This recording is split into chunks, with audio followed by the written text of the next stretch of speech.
Good evening, guys. So tonight for the live stream, we're going to go something a little bit different. We're going to go right to derryX Dines. Now, back in the blog era, 2010 to 2017, I actually wrote 357 dining reviews. It's a crazy amount. When I look through these, I can't believe it was actually that many. So I went through them, and it was hard. I wanted to come up with a handful of the most bizarre stories from the derryX blog era, and it was hard to come up with 10. Or with 5. So I settled on 6. So these are the most bizarre dining reviews and stories that happened during the derryX blog era. I have notes, so if you see me peek over, I'm looking at the notes. I want to make sure I get all the details in on this. If you're in the live chat, I'm going to do shout outs about midway through the storytelling. And kind of the reason for me to do this is that we're actually halfway through season 2. That means that we've done between 30 and 40 dining reviews for the channel here, which is actually quite phenomenal. I can't believe it's been that many, to be completely honest. So for these live sessions, we always start out with the beverage of the night. Tonight, I got Dogfish Head Indian Brown Ale. Now, I don't know if it's coming up the right way or mirrored on your screen, but it's backwards on my screen. At some point, we'll upgrade this live stuff. Now, this beer is 12% alcohol, and it's one of my favorite beers. Well, I love the Dogfish. You can't go wrong with Dogfish Head. Tasty. Cleaning out my fridge of some of the stuff from the summer. Hit like on this video. Oh, boy. Hit like on this video. Comment down below. And in the chat, I'll do shout outs, and make sure you're subscribed. I'm going to do a surprise live at some point, and you're going to want to turn your post notifications on so that you can actually get notified when that happens. I'm not going to promote it on social media or anything. So we'll go that way. This is probably going to be between 20 minutes and half an hour. So, strap yourself in, relax, get yourself a beverage or some water, and, come hang out. So the one thing I will say, most of these places are closed. Actually, 5 of the 6 are closed. They have closed since the review. The 6th, which I'm going to save for last, is actually still open, and I'll tell you where it is, just because I don't think the person who works there that was responsible for this even works there anymore. All right. So number 1, one of the most bizarre derryX Dines posts. No, Brian, my reviews did not cause them to close. So this one is Ilium Cafe. Now, we came to love Ilium Cafe through while they were open in Troy, and the most bizarre experience there was our first experience, and not because the food was bad or the service was bad or anything like that, just because the menu was really, really different and kind of ahead of its time. We went the week they opened, and subsequently, I think Ilium ended up being either the 2nd or 3rd derryX Dines post on the blog. And she had a section. I ended up ordering this panini that had a cherry pepper roasted pork. It was very good, but that's not what was bizarre about it. She had sushi on the menu. And I had to order it because I never had sushi before at like a deli, or like the food that she was doing was more like, I'd say, American contemporary, type chef food stuff. So the sushi roll that I got, and I wish I had taken a picture of what the menu looked like at the time, because there were like 5 or 6 sushi rolls, and it had fresh mozzarella, capicola, sopressata, salami, roasted peppers, and roasted garlic vinaigrette. It sounded crazy, so I had to try it. The concept was amazing. Like I said, like in Troy, in that little section of Troy, like that was kind of hip before hip in Troy became a thing. There also was balsamic reduction on the plate and a sriracha sauce, which was really good. And you could think like sushi with all that stuff. It was really good. And the only problem with it was the rice was a little bit mushy. So we were also there at the end of the day, so I can't imagine she had this stuff sitting around, ready to make it. I don't know. It was weird, but that was definitely one of the most bizarre experiences for the blog because I was writing about sushi that had basically everything from an Italian antipasto on it. So that's number one. Delicious. I can't say that I wouldn't order it again. It just was bizarre. Excuse me.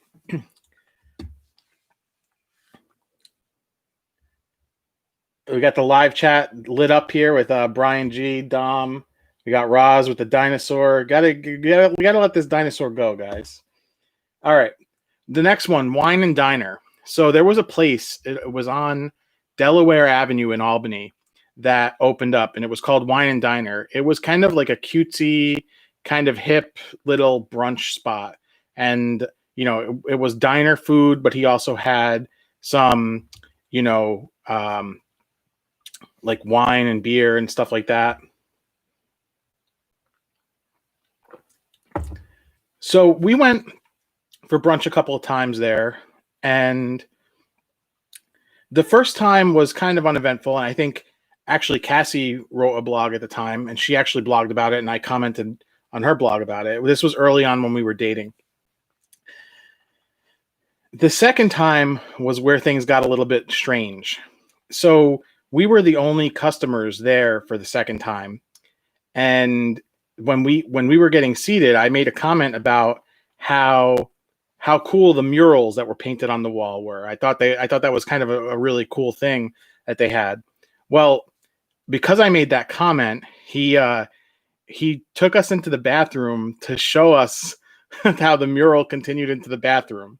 All right, so that was strange upon itself. It gets a little more bizarre. While we were waiting for the food we had ordered, and it was the owner, he was sitting at the bar. He came over and he's like, you guys got to see this. And he had his cell phone and he starts flipping through pictures. And I always hate when people put their phone in my face and like want me to look through stuff just because like, I don't know how cleanly, I don't know about the cleanliness of that, especially like now with this COVID crap. But this was 2010, no COVID, or at least maybe not, who knows. So the pictures were like just bins, like plastic, stuff that you would put like your leftovers in the fridge. So I'm like, what, like what? He's like, oh, we got a cupcake. No, he didn't even say we got. He's like, cupcake bar every Sunday. And it was like, you couldn't tell that there was even cupcakes. It was like maybe frosting, maybe like sprinkles and stuff like that. It's coming, Brian. It's coming. So that was weird too. So we had getting drawn into the bathroom, the cupcake bar. The next thing is the really weird thing. And I have to read some stuff off of here just so that you guys understand what happened. So Cassie and I really don't love tomatoes. Okay. We both kind of wanted omelets, but neither of us wanted tomato in our omelet, which is good because I don't think anybody, I mean, maybe people do want tomatoes in their omelet, but not exactly. I wouldn't put a watery thing like that inside of an omelet. Anyway, so here were the list of omelets. There were 4. Okay. There's a Greek omelet, which is tomato, feta, spinach. That's out. There was a potato, bacon, and cheddar omelet. Okay, that sounds pretty good. A tomato, bacon, and cheese. Wait a minute. Did I say it was potato, bacon, and cheese omelet, which sounded good? Tomato, bacon, cheese. Okay, no good. And then wild Western omelet, which was onion, peppers, hot ham, and cheddar. All right. So out of that list, there was only really one. And lo and behold, it had tomatoes actually mixed in with the eggs.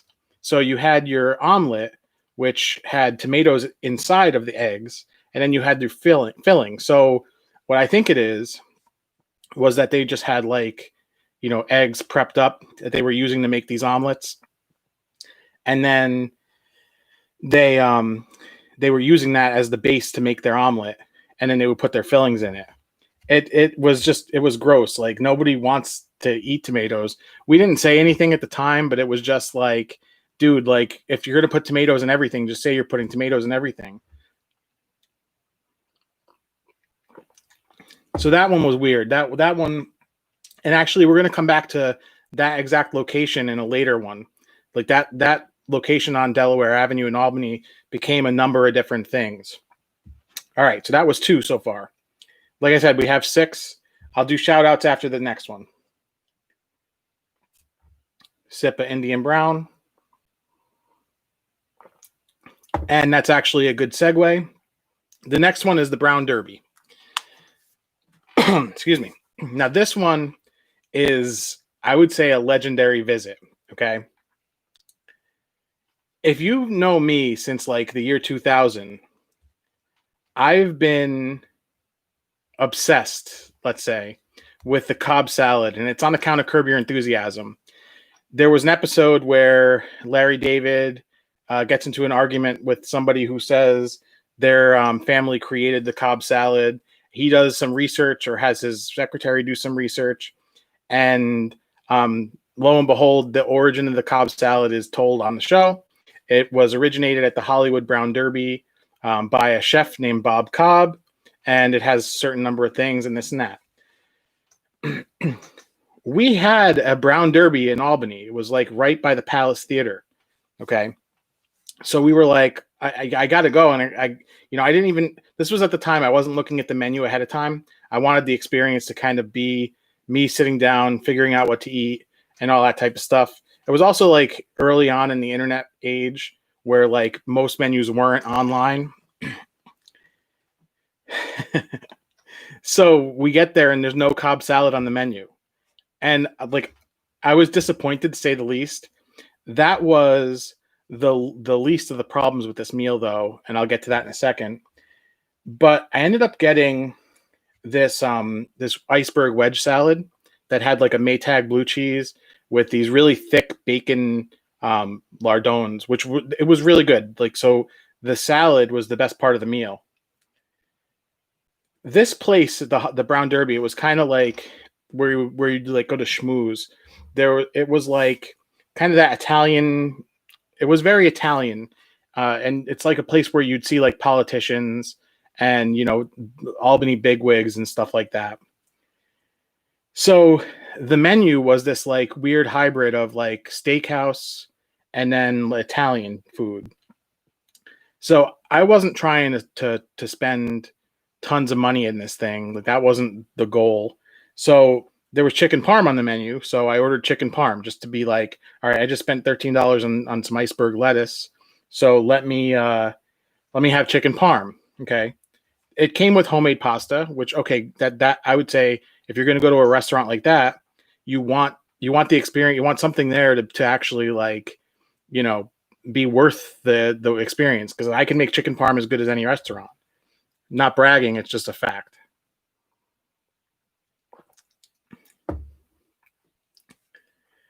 So I ordered chicken parm, and the plate comes out, and you can actually, there's a link in the description below. You can read about all these experiences. There's actually, I aggregated all of these experiences into one post on the blog. Blog's still up.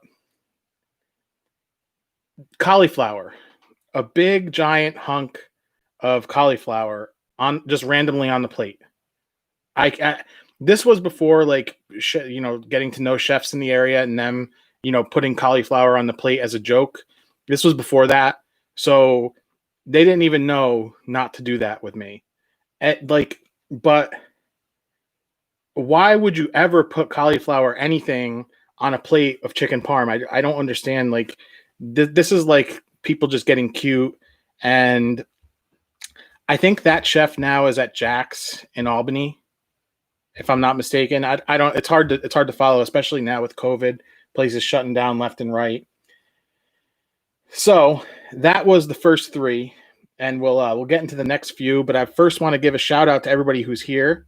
It looks like we still got Roz and Brian G in the chat.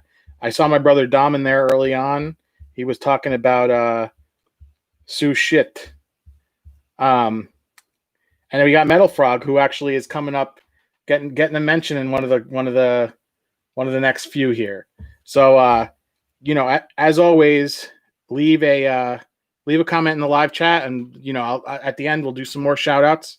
Of course, gotta respect the fans here, people coming to watch. I really appreciate it. And if you haven't hit that thumbs up button on this already, do that. That helps out the channel. You have no idea how much. I have no idea how much. So every little bit helps. So let's take a quick sip and we'll roll into the next set.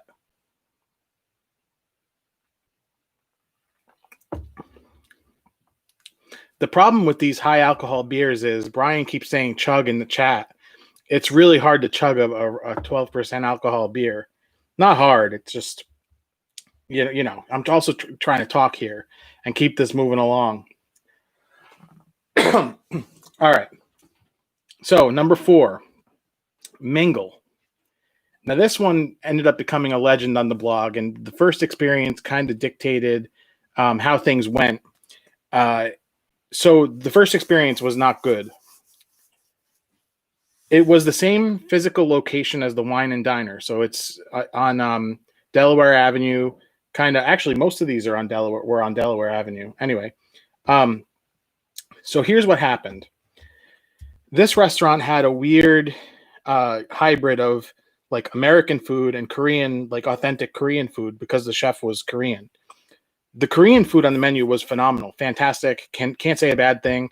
In fact, I ordered a Korean taco, which had like bulgogi beef, gochujang, scallions, and that was one of my favorite things to order at the time. But the menu had this weird pricing thing where there were 2 prices next to certain things.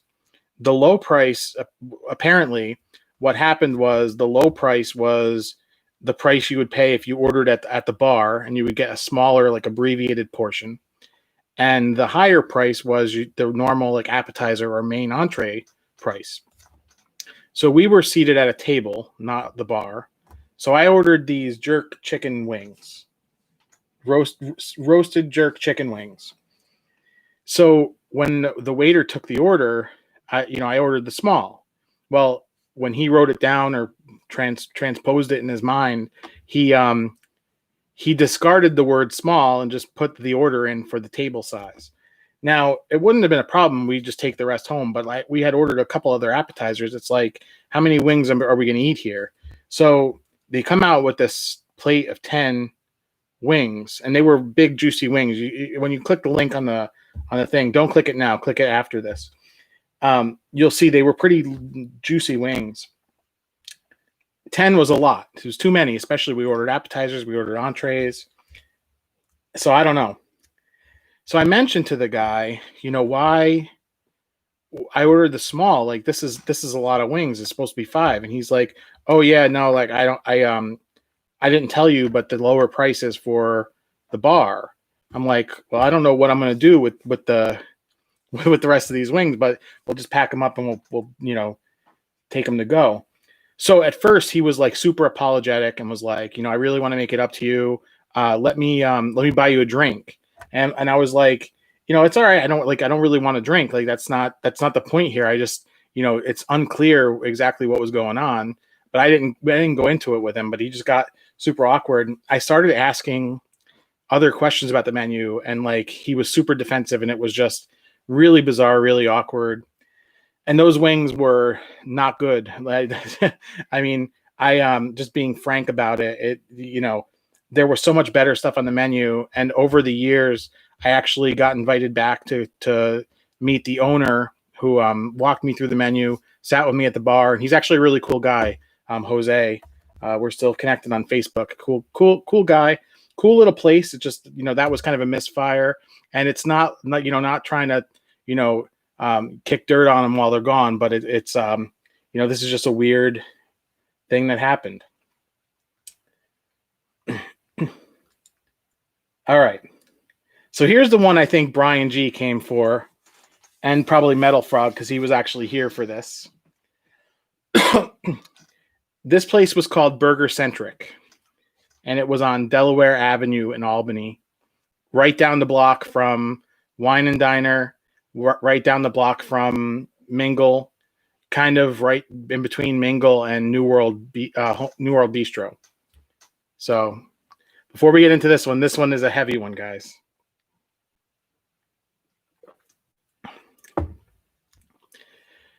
The owner was good old Dave. You'll if you're looking at the live chat, Brian, just typed out Dave. He's an interesting guy. He's very passionate about what he does. At the time, Yelp was a big thing. Yelp is going away. I wonder what's going on with that. I'll have to do a live chat on that at some point, just talking about where I stand up with Yelp. A lot of people kind of peg me as like the Yelp community type person, and I'm not. I couldn't be farther from that. So I can't stand Yelp. But you would go on Yelp and you would see people in the comments leaving feedback on the restaurant, usually negative feedback, but also positive feedback. And the guy Dave would actually argue with them in either case. It was really entertaining. And I don't know if that's still up, but if you go to Yelp, you might be able to look that up. It's entertaining. So there was like this whole legend about this place. And I was like, I got to check this out. There's no either it's going to be this guy is completely off, like crazy. It's going to be a crazy experience, or maybe people just don't understand what they're doing or what's happening. So that was all happening. Dave's claim to fame, and I think this is part of what got him into a lot of controversy, he would make these exotic meat burgers where like things like kangaroo and snake and stuff like that. There are local purveyors that actually sell that stuff. They come in little brick packets, just like you would get like chopped meat at the supermarket. In fact, the supermarket sells the bison one. You can get that pretty much at any supermarket. So they look exactly like that.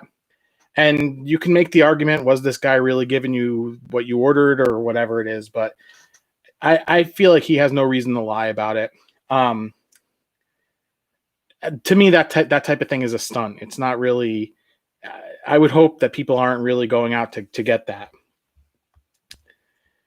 So I had to check it out. So I went with my buddy Metal Frog, who's in the live chat right now. Shout out to Metal Frog. And Dave was everybody. He was the bartender. He was the server. He was the cook. He was the bus boy. It was us, and there was another table that was there. So when he had these pakoras on the menu for an appetizer, and pakoras are like these Indian fried fritters that are usually made like of chickpeas, potatoes. So Metal Frog got a Dixie cup of soda.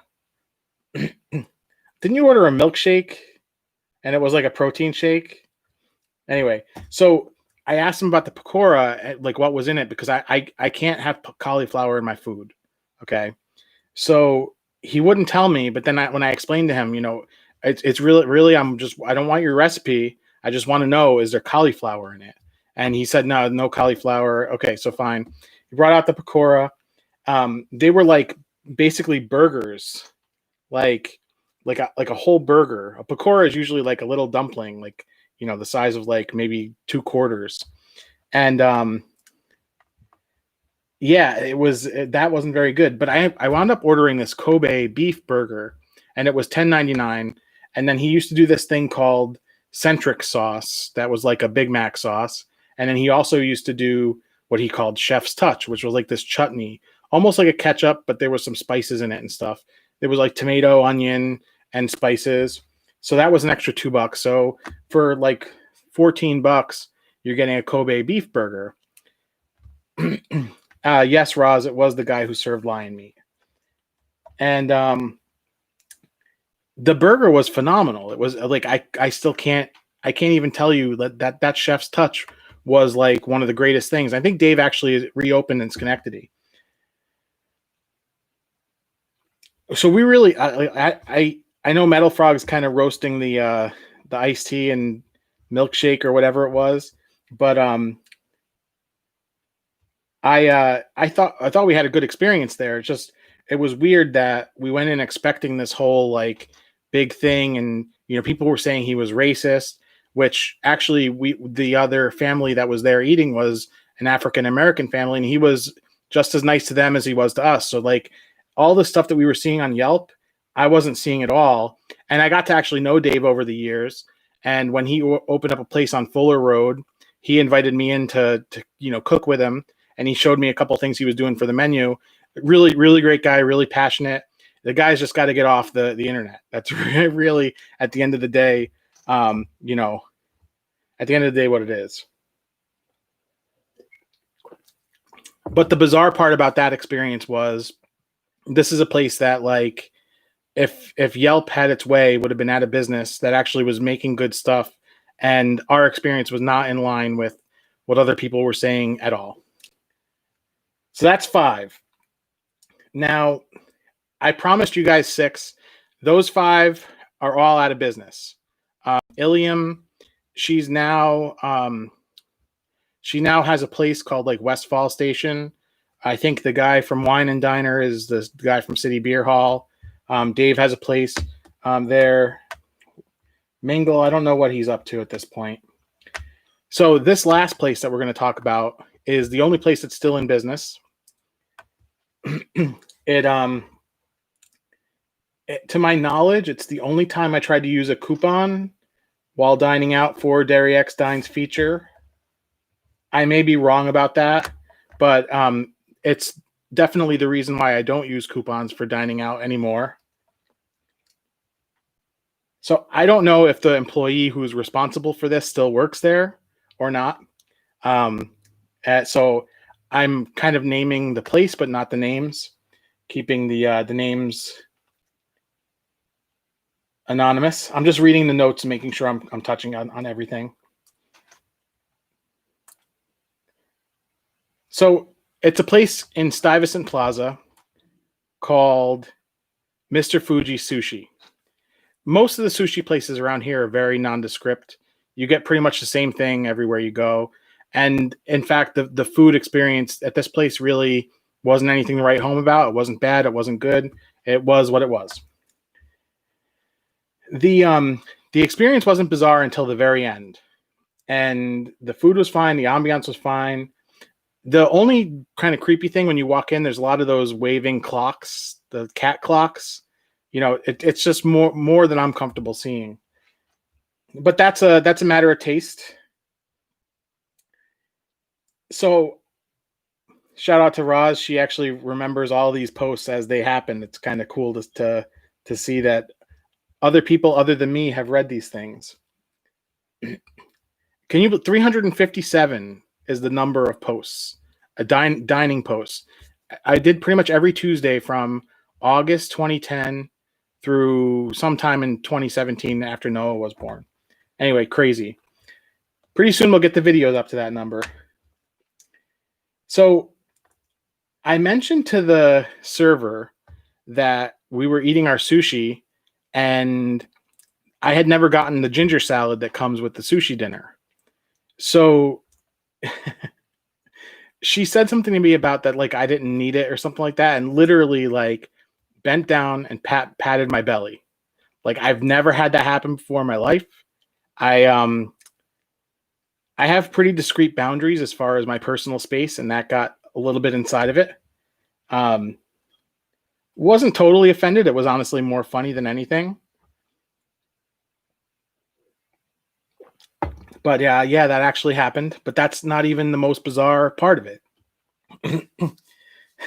So we had this Clipper coupon where it was like $5 off of 40. Like for $5, like this wasn't even like her reaction wasn't even worth this whole thing.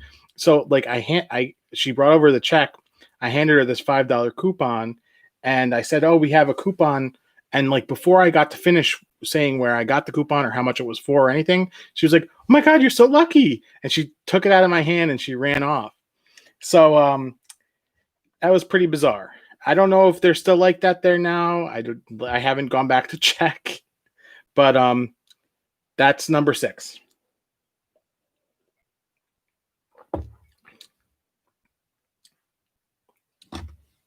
I do want to say thanks a lot for sticking around for the thing here. I got a little bit more to talk to you guys about, and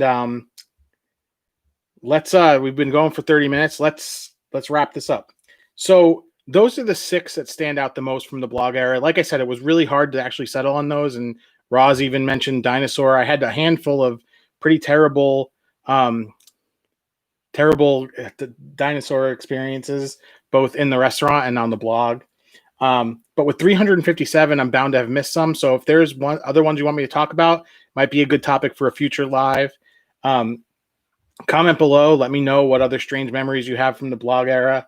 I actually found a post where the Star Wars kid may have actually commented on my blog after he after I wrote a post about him, which I still don't know if it was actually him or not. But I'm hoping, with the dinosaur barbecue thing, I'm hoping 10 years later we could put that to bed. So I want to talk about next week. So we're going to go live next week, 7:30, definitely. I got the topic already. A couple weeks ago I talked about Masters of the WWE Universe figures. They actually sent me a package. It's not the orders they canceled, but I got the Rattlesnake Mountain ring. We're gonna unbox this live next week, and wave 2 of the figures. I have those all ready to go, and yeah, that's gonna be next week's live session. If you like this video, definitely hit a thumbs up on this down below. Like I said, that might help, it might not, but I'd love to find out if it does or not. Make sure that you catch up on seasons 1 and 2 of the videos. Like the dining videos I'm doing here, I've kind of refined the format. They're a lot quicker. They're a lot more to the point. So I think as you watch the progression of season 1 to season 2, I feel like they've gotten a lot better. I feel like it's a lot more focused on the food. It's kind of, you're in, you're out. It tells you everything you need to know. Definitely subscribe to the channel. Hit the notification bell. Like I said, there's going to be a surprise live coming up outside of the ones that I promote on social media. I'm going to end it here. Have an awesome day. I'll leave up on the screen here for the people who are not here live. I'll leave up the derryX Dine Season 1 and 2 links to those playlists. Otherwise, they're down in the description below. But thank you so much, everybody. Keith Frank, Roz, Brian G, Brother Dom, Cousin Pat was in here for a couple minutes. Thanks a lot for joining. I hope you guys have a great night. And we'll see you. I got a new video tomorrow morning on a new Netflix show. I got a new dining video every Saturday. Don't miss those. Have an awesome night. Talk to you guys later.